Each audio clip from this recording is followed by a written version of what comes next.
नमस्कार दोस्तों। आकार डिजी 9 इस मराठी यूट्यूब चैनल ने हाल ही में 7 लाख सब्सक्राइबर्स का माइलस्टोन पार किया है।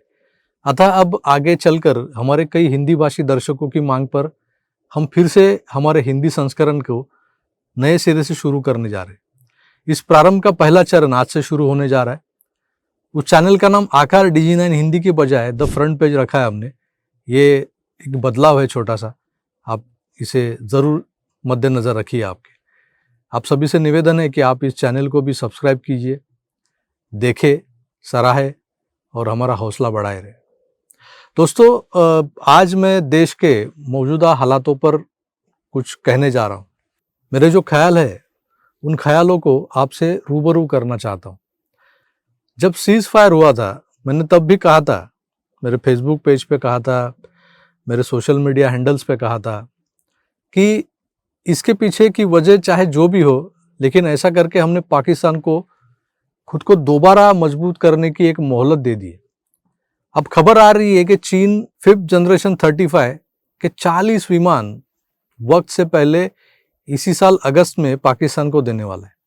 पाकिस्तानी पायलट कतर में जाकर राफेल की प्रैक्टिस करेंगे। तुर्की ये पाकिस्तान को S-4000 की कमियां बता रहे हैं। उधर चीन बांग्लादेश के लाल मोनी हरट के पुराने एयरपोर्ट को दोबारा बनाने की कोशिश कर रहा है। यह जगह भारत की सीमा से केवल 1200-1500 किलोमीटर दूर है। मतलब साफ है कि भारत से 3 दिन तक चले सीमित युद्ध में जो फजीयत हुई है पाकिस्तान की, उसके बाद पाकिस्तान और चीन अगली लड़ाई की तैयारी में लग गए।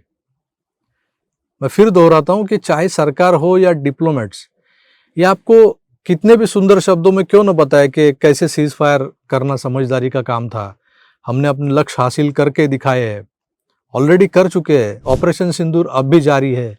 लेकिन इस तथ्य को दुनिया की कोई ताकत नहीं झुठला सकती कि जब आप किसी लड़ाई में एक बार अपर हैंड ले लेते हैं तो मौका होता है कि निर्णायक बढ़त ली जाए, दुश्मन को मसल दिया जाए। एक ढीठ दुश्मन उसे ऐसा सबक सिखाए जिसे वो और उसका मुल्क कभी भूल ना पाए। उसकी आर्मी का खोखलापन सबके सामने आ जाए, वो जनता का विश्वास खो दे। और इसमें कोई दो राय नहीं कि 9 और 10 मई को भारत के पास ऐसा ही मौका आया था। लोग अलग अलग तर्क दे रहे हैं कि भारत एक उभरती हुई अर्थव्यवस्था है, ऐसी लड़ाइयाँ हमें थोड़ा पीछे ले जाती है। अरे भाई, पाकिस्तान की उस वक्त जो हालत थी, आपको बस 2 दिन या 3 दिन और हमले करने थे, लेकिन उन 2-3 दिनों के बाद जो तस्वीर निकल कर आती थी, उसके बाद आपको दुनिया के किसी देश में अपने सांसद नहीं भेजने पड़ते, विदेशी अखबारों के झूठ को झुठलाने के लिए सबूत नहीं देने पड़ते। अगर सर्जिकल स्ट्राइक का मकसद आतंकियों को पनाह देने वाली पाक आर्मी की जो ताकत है, जो हौसला है, उसको तोड़ना था, तो इस सीज फायर ने तो उसके हौसले और बढ़ा दिए। पाकिस्तान की मूर्ख जनता इस सीज फायर को अपनी जीत मानकर आर्मी के गुणगान कर रही है। बड़े बड़े बैनर लग रहे हैं वहां पे। फौज जनता को यह समझाने में कामयाब हो गई है कि हमने हिंदुस्तान को मात दे दी है। और अमेरिका के पास भारत दौड़ता हुआ गया, गिड़गिड़ाया और उन्होंने सीज फायर करवाया। इस तरह पाकिस्तान में फौज की हैसियत और मजबूती और बढ़ गई। और अगर हम इतनी डोमिनेटिंग पोजीशन में होने के बावजूद अमेरिका के कहने पर सीज फायर कर देते हैं, तो बदले में कोई आश्वासन तो मिलता। अमेरिका की ओर से कोई स्टेटमेंट आता है जिससे दुनिया को पता चलता है कि किन हालातों में सीज फायर हुआ है। उल्टा ट्रंप जैसे लोगों ने अपनी शुरुआती ट्वीट में कश्मीर की बात डालकर, चाहे अनजाने में ही सही, यह इंप्रेशन दे दिया कि पाकिस्तान मजबूत स्थिति में था। जिस माहौल में सीज फायर हुआ, उससे न पाकिस्तान को अपनी कमजोरियां और हमारी ताकत समझने का मौका दिया है, बल्कि चीन को भी अंदाजा हो गया कि उसे पाकिस्तान को और कितना मजबूत करना है। जो कुछ चीन ने उनको दिया है वो कितना खोखला है, भारत ने किस तरह से उसको तोड़ मरोड़ डाला है, अभी हमको क्या करना है इम्प्रूवमेंट के लिए, ये चीन सोच रहा है। रही बात न्यूक्लियर वॉर या युद्ध बढ़ जाने की डर की, तो मैं कहना चाहूँगा कि इसी डर की वजह से तो पाकिस्तान ने हम पर 36 सालों से प्रॉक्सी वॉर छेड़ रखी है। इसी डर की वजह से तो हम पिछले 36 सालों में 2000 से ज़्यादा लोग आतंकी हमलों में मरवा चुके हैं। कश्मीर में 5 लाख हिंदू पलायन कर चुके हैं।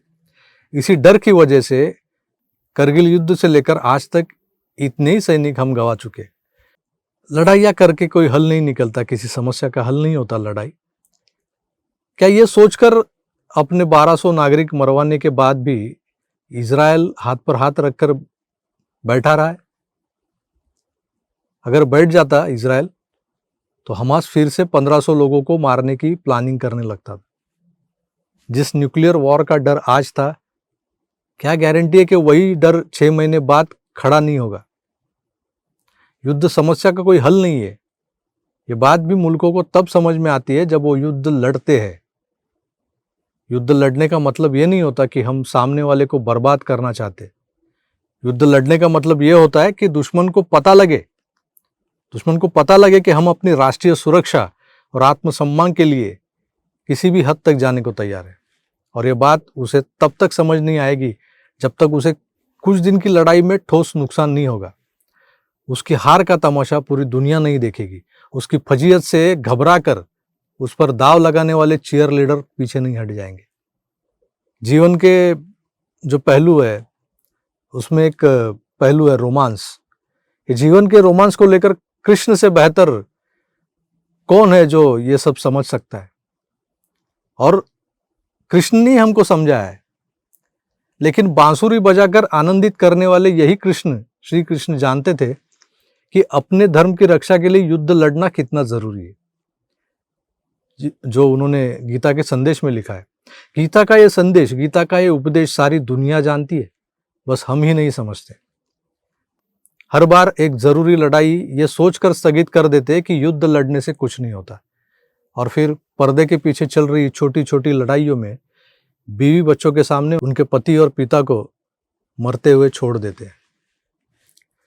सोचिए, यह है हमारी विडंबना है, जीवन की विडंबना।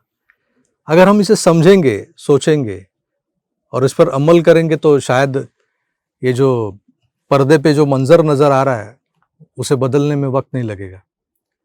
और इस मंजर को बदलना सिर्फ हमारे हाथों में हो सके तो यह हाथ हमें आगे बढ़ाने चाहिए। फिलहाल मैं इसी मोड़ पर रुकता हूँ, फिर मिलेंगे। तब तक अपना ख्याल रखिए और देखते रहिए द फ्रंट पेज। नमस्कार, धन्यवाद।